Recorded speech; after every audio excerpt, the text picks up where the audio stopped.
All of his co-workers were gone. What could it mean? Stanley decided to go to the meeting room. Perhaps he had simply missed a memo.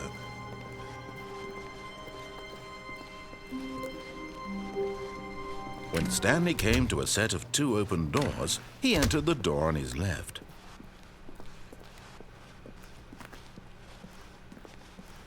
Yet there was not a single person here either.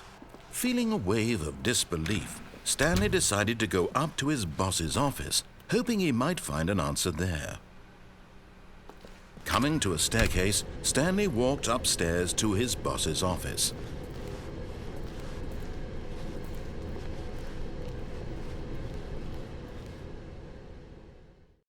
But Stanley just couldn't do it.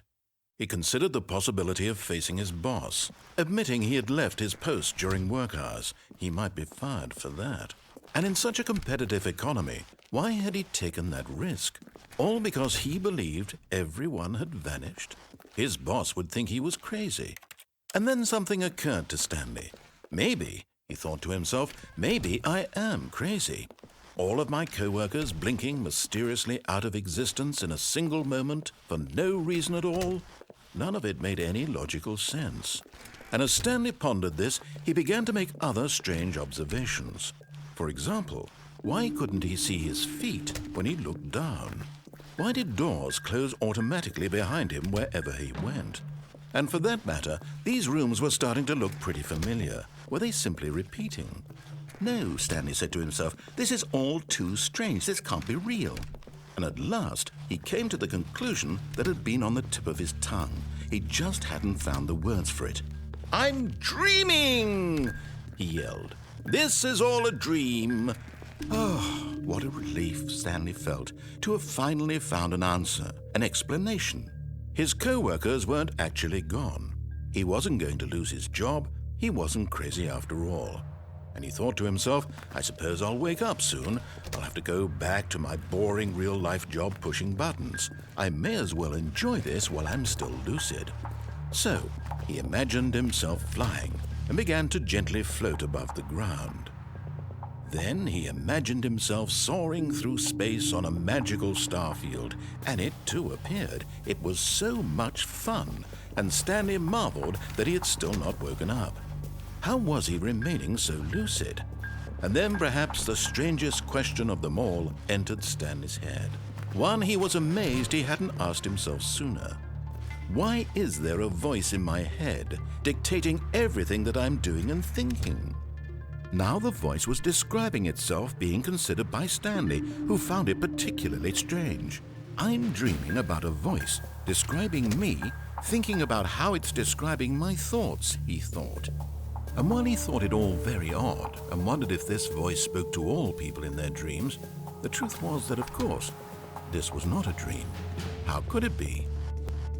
Was Stanley simply deceiving himself, believing that if he's asleep, he doesn't have to take responsibility for himself? Stanley is as awake right now as he's ever been in his life. Now, hearing the voice speak these words was quite a shock to Stanley.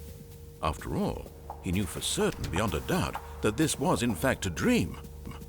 Did the voice not see him float and make the magical stars just a moment ago? How else would the voice explain all that? This voice was a part of himself too. Surely, if he could just... He would prove it. He would prove that he was in control, that this was a dream. So he closed his eyes gently, and he invited himself to wake up. He felt the cool weight of the blanket on his skin, the press of the mattress on his back, the fresh air of a world outside this one. Let me wake up, he thought to himself. I'm through with this dream. I wish it to be over. Let me go back to my job. Let me continue pushing the buttons. Please, it's all I want. I want my apartment and my wife and my job. All I want is my life exactly the way it's always been. My life is normal. I am normal. Everything will be fine. I am okay.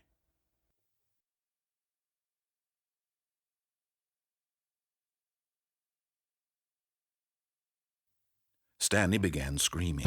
Please, someone, wake me up. My name is Stanley. I have a boss. I have an office. I am real. Please, just someone tell me I am real. I must be real. I must be. Can anyone hear my voice? Who am I? Who am I? And everything went black.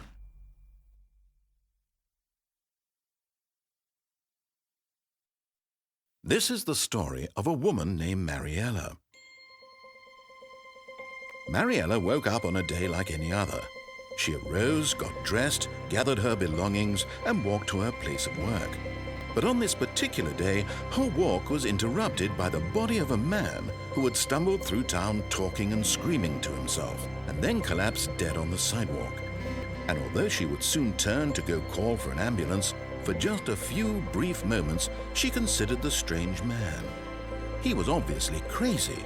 This much she knew. Everyone knows what crazy people look like. And in that moment, she thought to herself how lucky she was to be normal. I am sane. I am in control of my mind. I know what is real and what isn't. It was comforting to think this, and in a certain way, seeing this man made her feel better. But then she remembered the meeting she had scheduled for that day, the very important people whose impressions of her would affect her career, and by extension, the rest of her life. She had no time for this, so it was only a moment that she stood there, staring down at the body. And then she turned and ran.